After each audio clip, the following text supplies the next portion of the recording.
I'm Susan Rothbard, and I'm going to be reading to you today from my book, Birds of New Jersey, published in January by Broadkill River Press. I'm reading in honor of Poetry Month, which is April, but I'm recording this in March, and it's very cold outside. So I'm going to start with a poem that takes place in a very cold climate. It was written after I watched a woman on a television reality TV series who lives totally by herself and is completely independent in Alaska at the Kavik River Camp. And I was taken by her independence and her fearlessness and the way she embraces living alone in the wild. Arctic, after watching Sue Aikens on Life Below Zero. Because she cannot ever know just when she is about to fall, or if the snow will be too deep, or whether bears will come from east or west, or that the sledge will make it up the hill, she keeps a gun beside her at all times. Beer, bullets, all she needs, and a ptarmigan or two to cook along with couscous and dried fruit. So clear, the snow, untouched for miles, except by sun, and now and then her skis, which glide and shush. And yes, she has to brake at times, but not too hard. It's white and white wherever she turns, and also nervous, hearing sounds and sounds beneath the sounds. Whatever waits outside her door just wants to eat, same as she. The birds that stare as she draws near do not dissemble, as if they know she'll take inside what she has caught to braise it, and praise it too.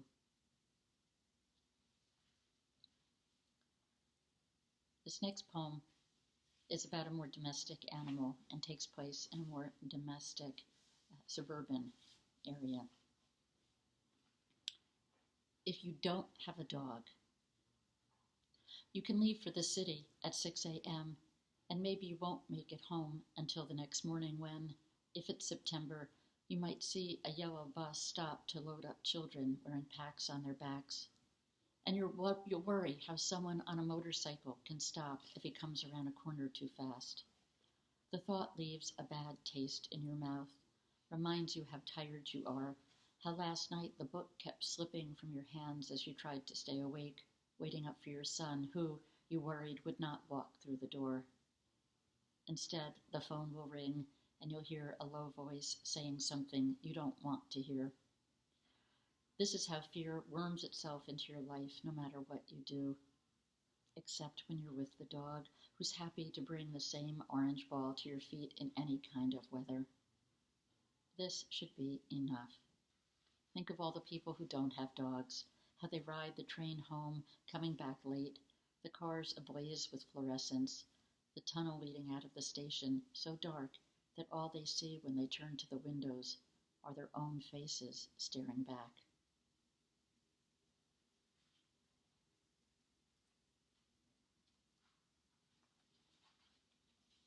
As I've gotten older, I've realized that I've become more like my parents than I ever imagined or tried not to be.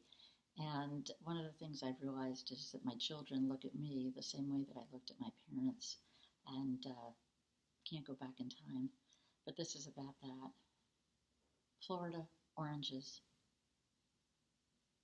Some years we'd get 2 crates the same week, one from my parents, one from his, arriving at the front door, each fruit nestled in its own plastic cradle. So many we didn't know where to store them. They soon filled up the crisper drawers, so we stuffed them into any space we could find, on top of a tub of margarine, between bottles of beer on the lower shelf.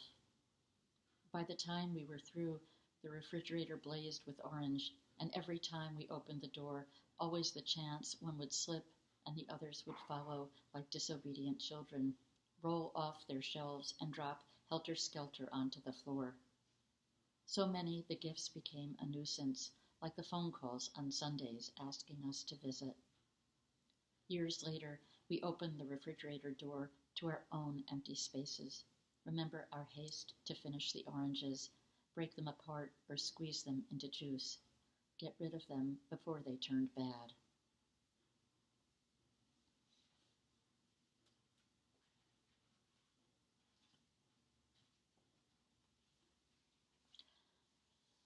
This next poem takes place in New Jersey, as many of the poems are set, and it's about my daughter who lives very far away now and was very far away in this poem. Here in New Jersey. She yells, "Happy birthday," across the world, excited because it's my birthday where she is, though not yet here. It's 1 a.m. in Pompeii, and my daughter has spent the day walking its salvage. Frescoes, aqueducts, plaster casts of people, animals. She calls now from a crowded square nearby. I can barely hear her over the noise in the background. I'm picturing a scene out of Casablanca, only it's me and her, not Bogart and Bergman. We stand by the plane, the wind whips our hair. She has one foot on the step and shouts in a tongue I can't understand. The propeller picks up speed and she climbs away. It's 79 AD. Vesuvius boils like a pot on a too-hot stove, and it's getting harder to hear her over the din. She is hours ahead. Tomorrow sprawls in front of her. There is no way I can catch up, no matter where on this world we might be.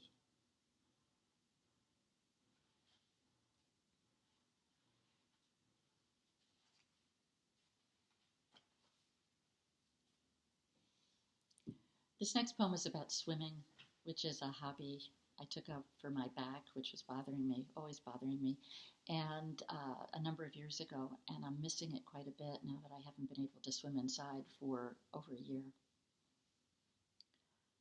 I tried to explain. When the doctor tells me I should swim, I say, I can't do that. So he tells me to wear a life jacket. And then I try to explain that I know how to swim. It's just all the... And here I use my hands like I always do when I can't explain something I'm trying to explain, waving them in circles by the sides of my head as if I'm conjuring spirits, which is what it feels like when I try to explain something I know will sound wrong, like now, but is the truth. It's the hair, the makeup, the chlorine. It's the drive, the startling water, what the babies and families swim have left behind. It's dressing in a locker room full of strangers. But I don't get past, it's the, and he has no idea what I'm talking about, so I just drop my hands to my sides and nod, though I have no intention of ever setting foot in a pool, because how can I know that I'll welcome the rush of humid air when I open the door, that even though there's a glass window, I'll never feel like anyone is watching, that the water will be warm and the lifeguard will always tell me to have a nice day as I leave, and I'll believe he means it. How can I know that this is where I'll learn to love kicking hard and running out of breath, where I'll reach with my arms as if I can grab water?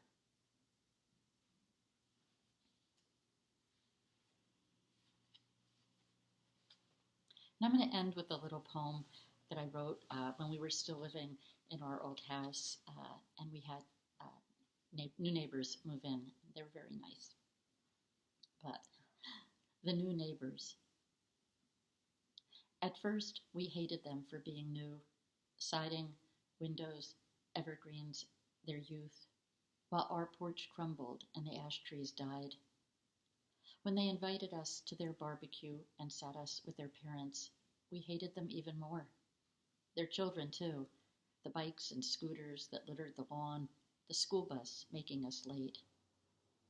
But then the 4-year-old boy rang our bell, asked to play ball with our dog, who waited for him at the window each day.